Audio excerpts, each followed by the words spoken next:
दुनिया का सबसे बड़ा टावर आज कहाँ पे है और इस टावर को बनाने का पीछे का कारण क्या है। जब ये टावर बन रहा था तब वहाँ की सरकार ने ऐसा नियम जारी किया और इस टावर को 20 साल के बाद हमेशा के लिए डिस्ट्रॉय कर दिया जाएगा, लेकिन आज भी वो टावर वैसा का वैसा ही है। क्या है इसके पीछे का कारण और इस टावर को बनाने में कितना टाइम लगा और तो और इस टावर पर कितनी मंजिलें हैं और इस टावर को पेंट करने में कितना खर्च आता है और इस टावर में ऐसा क्या खास है कि लाखों टूरिस्ट यहाँ पे विजिट करने आते हैं। और इन सब के अलावा एफिल टावर से जुड़ी कई सारी बातें भी आपको बताएंगे जिसके बारे में आपने कभी नहीं सुना होगा। तो चलिए बताता हूँ इस टावर से जुड़ी पूरी कहानी आज के इस वीडियो में।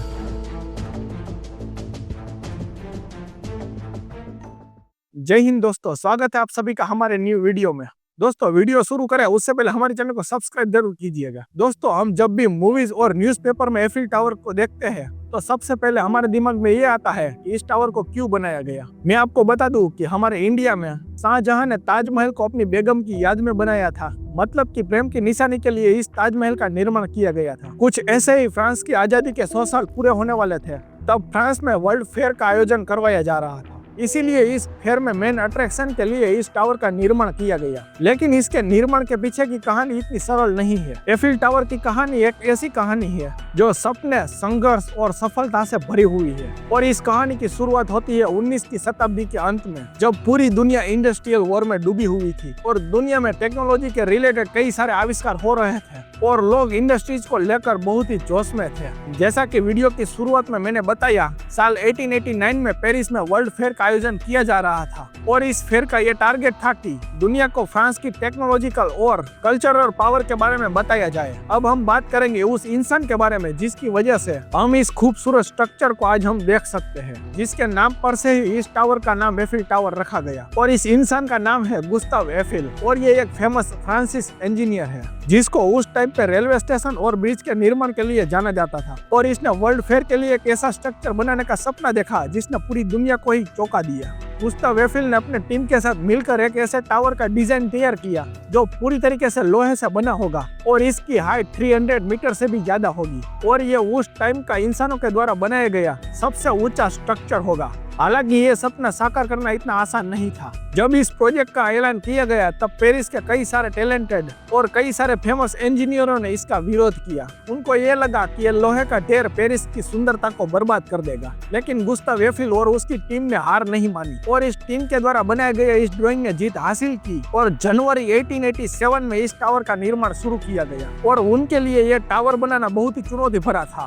क्योंकि उसके लिए इतना बड़ा स्ट्रक्चर बनाने के लिए पहले से मौजूद कोई एग्जाम्पल ही नहीं था और उसकी टीम ने 18,000 से भी ज्यादा लोहे के टुकड़ों को जोड़कर टावर का निर्माण किया और हर एक लोहे के टुकड़े को फिनिशिंग से तैयार किया गया था ताकि हर लोहे का टुकड़ा स्ट्रक्चर में पूरी तरीके से फिट हो सके। और इस टावर को बनाने के टाइम मजदूर और कारीगरों को बहुत ही ज्यादा चुनौतियों का सामना करना पड़ा और इतनी ऊंचाई पर काम करना बहुत ही खतरनाक था, लेकिन गुस्ताव एफिल ने उनकी सिक्योरिटी और सेफ्टी के लिए पूरा ध्यान दिया था। लेकिन ऐसा कहा जाता है कि इस टावर के निर्माण के टाइम कई सारे श्रमिकों ने अपनी जान भी गंवाई थी। करीब 2 साल और 2 महीने कड़ी मेहनत के बाद और 31 मार्च 1889 में इस टावर का निर्माण पूरा हुआ और इस टावर का निर्माण खत्म होते ही खुद गुस्ताव एफिल ने टावर की टॉप पर चढ़ के फ्रांस का झंडा लहराया था। मैं आपको बता दूं कि स्टार्टिंग में यह टारगेट रखा था कि एफिल टावर को केवल 20 साल के लिए ही रखा जाएगा, लेकिन इनकी लोकप्रियता और इनकी इम्पोर्टेंस को देखते हुए और बाद में इस टावर को परमानेंट रखने के लिए डिसीजन लिया गया। तो दोस्तों अब बात करते हैं एफिल टावर से जुड़े कुछ ऐसे फैक्ट्स की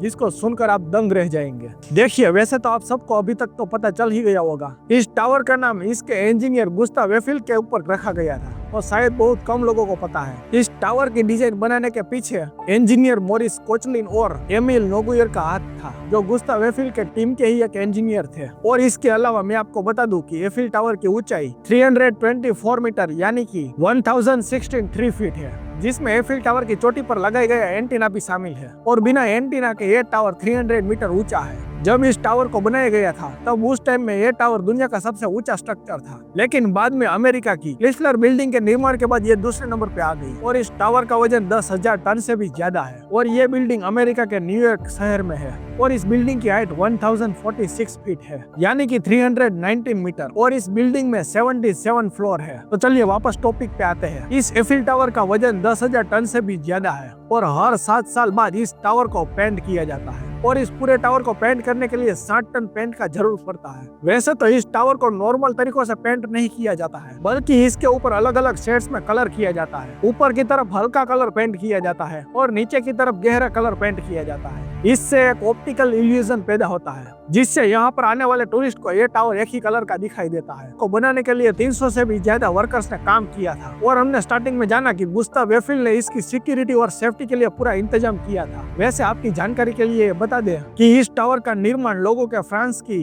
कल्चर और पावर दिखाने के लिए नहीं, बल्कि टेक्निकल कामों के लिए इसका इस्तेमाल किया जाता है। इस टावर के ऊपर कई वैज्ञानिकों ने प्रयोग भी किए हैं, जो वेदर रिपोर्ट्स और रेडियोलॉजिकल साइंस के रिलेटेड है। 20 की सदी के शुरुआत में रेडियो ट्रांसमिशन में इस टावर का महत्वपूर्ण योगदान रहा है। इस एफिल टावर के ऊपर 20,000 से भी ज्यादा बल्ब लगे हुए हैं। जब रात में ये बल्ब जलते हैं तो बहुत ही खूबसूरत लगते हैं। ऐसा माना जाता है कि टावर के एग्रीमेंट के अनुसार रात के टाइम में इस टावर की फोटो खींचना इनलीगल है। इस एफिल टावर के ऊपर 1665 सीढ़ियां हैं, लेकिन यहाँ पर आने वाले टूरिस्ट सिर्फ 674 सीढ़ियां ही चढ़ सकते हैं, क्योंकि इसके टॉप तक जाने के लिए लिफ्ट का यूज किया जाता है। और यहाँ पर टोटल 5 लिफ्ट है और ये लिफ्ट हमें टॉप पर ले जाकर खूबसूरत नजारे भी दिखाती है। इस टावर के बारे में एक इंटरेस्टिंग फैक्ट ये है कि इस टावर का मेटल गर्मी के टाइम में पिघलता है, जिसकी वजह से इस टावर की हाइट 15 सेंटीमीटर बढ़ जाती है। तेज हवाओं के कारण ये टावर 6 सेंटीमीटर से 7 सेंटीमीटर तक हिलता है। सर्दियों में बर्फ की वजह से टावर का वजन बढ़ जाता है, लेकिन बर्फ से इस स्ट्रक्चर को बिल्कुल भी नुकसान नहीं होता। हम सब जानते हैं कि किसी फेमस स्ट्रक्चर का कॉपी करना आम बात है। ऐसे ही एफिल टावर की कई सारी कॉपी भी है, जैसे कि लॉस वेगस का द टेट्रोस्फियर टावर और टोक्यो में ही एक एफिल टावर जैसा टोक्यो टावर है। और दुनिया में कई सारी ऐसी कंट्री है जिसने एफिल टावर की कॉपी की है। कुछ रिपोर्ट के अकॉर्डिंग इस टावर को बनाने वाले गुस्ताव एफिल ने अपने लिए टावर की चोटी पर एक छोटा सा ऑफिस भी बनाया था, जहाँ पर गुस्ताव एफिल बैठकर अपना काम किया करते थे। इस टावर के फर्स्ट फ्लोर पर 2 रेस्टोरेंट भी बनाए गए हैं, जिनमें से एक ले जुल वर्ने मशहूर है। और इसके अलावा इस टावर से जुड़ी कई सारी ऐसी घटनाएं भी है, जैसे कि 1920 में एक स्काई डाइवर ने यहाँ से स्काई डाइविंग करने की कोशिश की थी, लेकिन वो उसमें असफल रहा और उसकी मौत हो गई। और साल 1956 में इसके टॉप पर आग लग गई थी। सेकंड वर्ल्ड वॉर के टाइम पर यहाँ पर जर्मन सोल्जर ने यहाँ पर झंडा लहराया था। तो दोस्तों, ये थी एफिल टावर से जुड़ी कुछ कहानियां। अगर वीडियो इन्फॉर्मेटिव लगा हो तो हमारे चैनल को सब्सक्राइब कीजिए। तो दोस्तों, मिलते हैं नए और एक टॉपिक के साथ। तब तक के लिए जय हिंद। तो यहाँ पर क्लिक करके दुनिया की सबसे बड़ी लाइब्रेरी के बारे में वीडियो देख